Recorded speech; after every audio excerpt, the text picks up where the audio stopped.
Allahu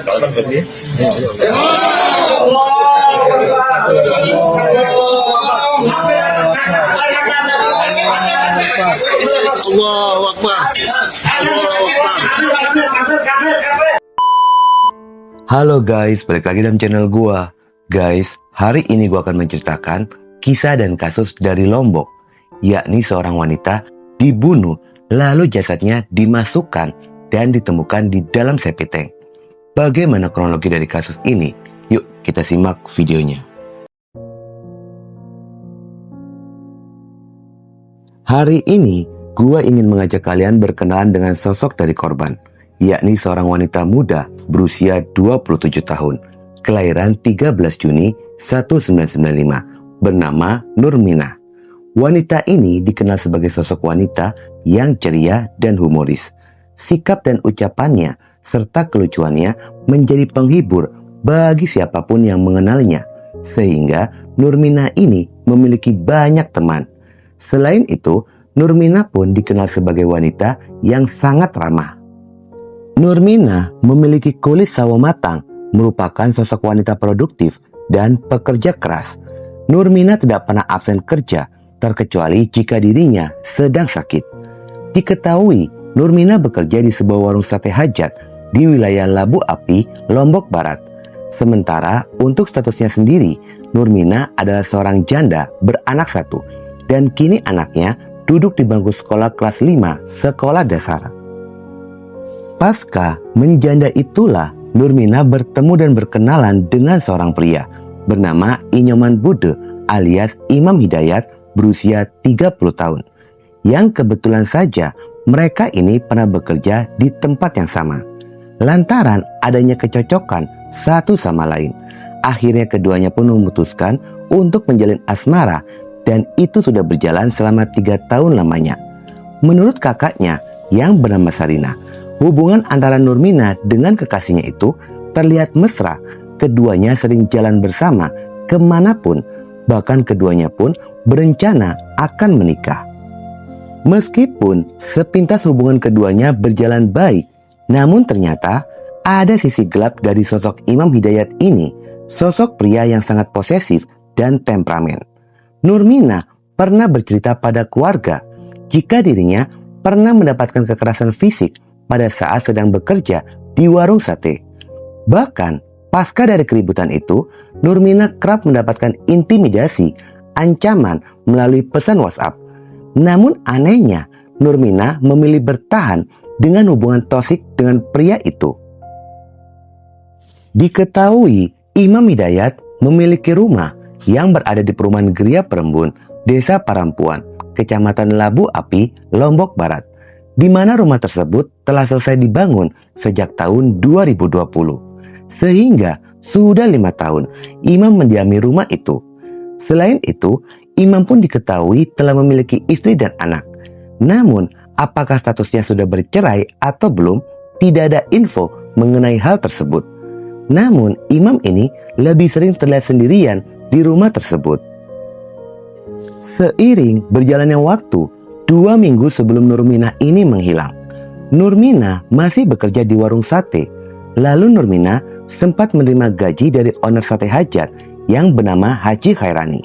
Saat menerima gaji itu, Nurminah sempat meminta izin cuti sehari dengan alasan ingin pergi santai. Lalu setelah izin itu diberikan, sejak itulah Nurminah tidak bisa dihubungi ponselnya dan tidak kunjung aktif serta menghilang. Sementara berdasarkan kesaksian keluarga yang mengaku terakhir kalinya berkomunikasi dengan Nurminah yakni pada tanggal 10 Agustus 2025 jam 8 pagi. Nurminah pergi dengan mengendarai motor Honda Beat berwarna hitam. Setelah Nurminah hilang, keluarga pun sempat mencari keberadaannya, namun tidak ada satupun yang mengetahui keberadaannya. Sehingga keluarga memutuskan untuk membuat laporan kehilangan pada pihak kepolisian, dan laporan pun diterima oleh polisi pada tanggal 12 Agustus 2025. Setelah Nurminah ini hilang, temannya sempat mendapatkan pesan WhatsApp dari ponselnya Nurminah, yang dimana dalam pesan itu Nurminah menyatakan diri telah pergi ke luar negeri untuk menjadi seorang TKI. lalu meminta maaf pada keluarga karena pergi diam-diam. Alasannya, berulang kali keinginan menjadi seorang TKI selalu dilarang oleh keluarga. Namun pihak keluarga tidak mempercayai pesan itu dari Nurmina. Pada sisi lainnya, dalam proses pencarian Nurmina, pihak kepolisian pun mulai mencari tahu keberadaan dari imam kekasihnya. Namun imam ini pun diketahui telah menghilang. Bahkan selama beberapa hari, polisi dibantu oleh perangkat desa memantau rumah dari imam. Bahkan perangkat desa setempat sempat mengelabui warga dengan mengatakan kedatangan mereka ke rumah imam ini untuk melihat rumah karena rumah akan dijual. Tujuannya untuk menghindari kerumunan warga dan kecurigaan dari pemilik rumah agar tidak merasa sedang dipantau oleh polisi. Setelah beberapa hari, polisi bersama dengan perangkat desa memantau rumah dari imam.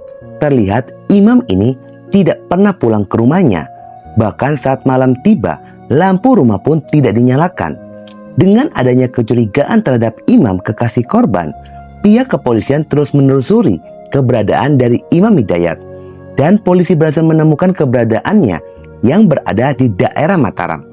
Dan akhirnya Imam Hidayat pun berhasil diamankan di rumah orang tuanya. Tepat pada tanggal 19 Agustus 2025, awal pihak kepolisian melakukan pemeriksaan kepada imam. Pada awal interogasi yang dilakukan oleh pihak kepolisian, imam ini berkelit dan mengaku tidak mengetahui keberadaan Nurmina kekasihnya. Namun CCTV perumahan merekam mobil milik imam keluar pada malam hari, tak lama setelah Nurmina ini diperkirakan hilang. Meski ada kecurigaan itu, polisi belum bisa menetapkan imam sebagai tersangka karena kurangnya bukti, sehingga statusnya pun masih saksi. Dan polisi pun terus mencari bukti serta petunjuk keberadaan dari Nurmina. Dari hasil penyelidikan, polisi menemukan riwayat jejak digital, yakni lokasi terakhir korban yang diketahui berada di perumahan Gria Perembun, rumah dari kekasih korban, Imam Hidayat. Akhirnya pada tanggal 22 Agustus 2025, pihak kepolisian pun membuka paksa rumah dan terlihatlah banyak sisa bahan bangunan seperti pasir dan semen. Setelah polisi mencari dalam rumah, pihak kepolisian pun tidak menemukan keberadaan Nurmina berada di sana.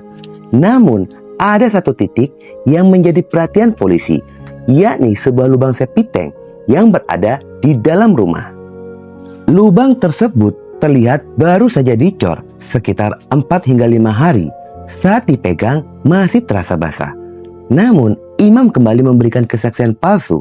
Imam mengatakan lubang tersebut sengaja disemen karena dirinya baru saja memperbaiki saluran pembuangan, dan pihak kepolisian pun tidak langsung percaya. Pihak kepolisian akhirnya memutuskan untuk melakukan pembongkaran pada tanggal 24 Agustus 2025. Pada awal pembongkaran itu dilakukan, polisi tidak menemukan jasad korban, tetapi hanya menemukan sebuah kain, dan kain tersebut identik dengan pakaian yang dikenakan oleh korban pada saat terakhir kalinya. Proses pembongkaran ini pun berjalan cukup lama, yakni memakan waktu sekitar 6 jam, lantaran lubang septic tank yang memiliki kedalaman 3 meter.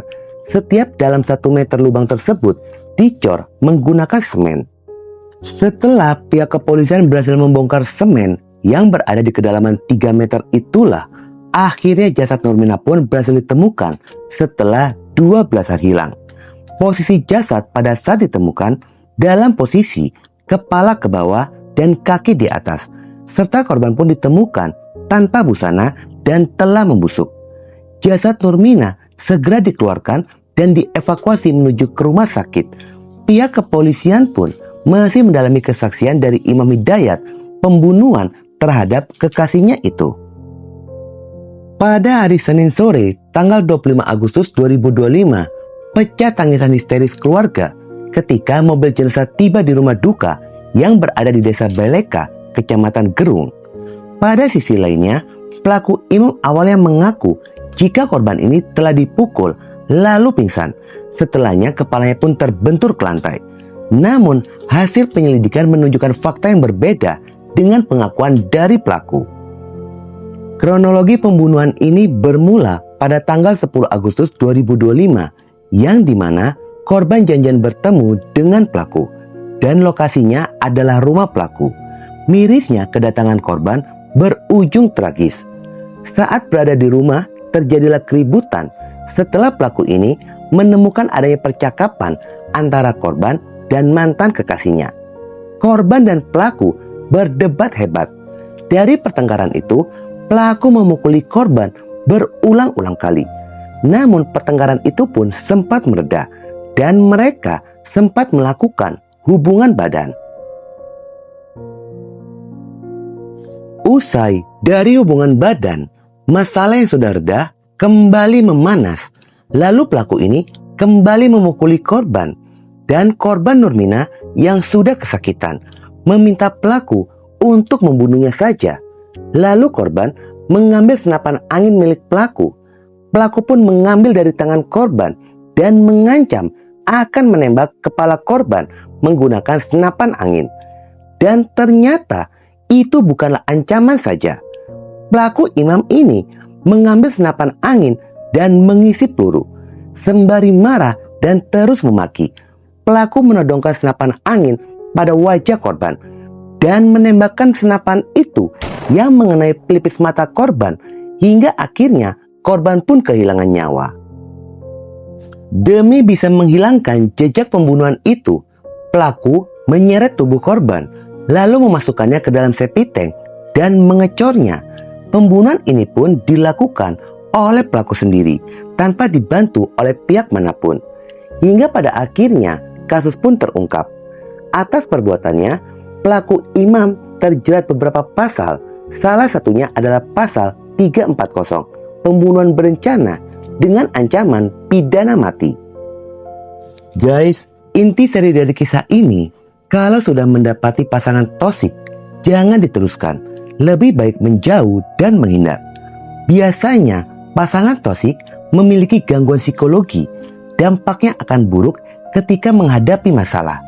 Oke guys, sekian dulu video gua hari ini dan jangan lupa ikuti terus video gua. Oke?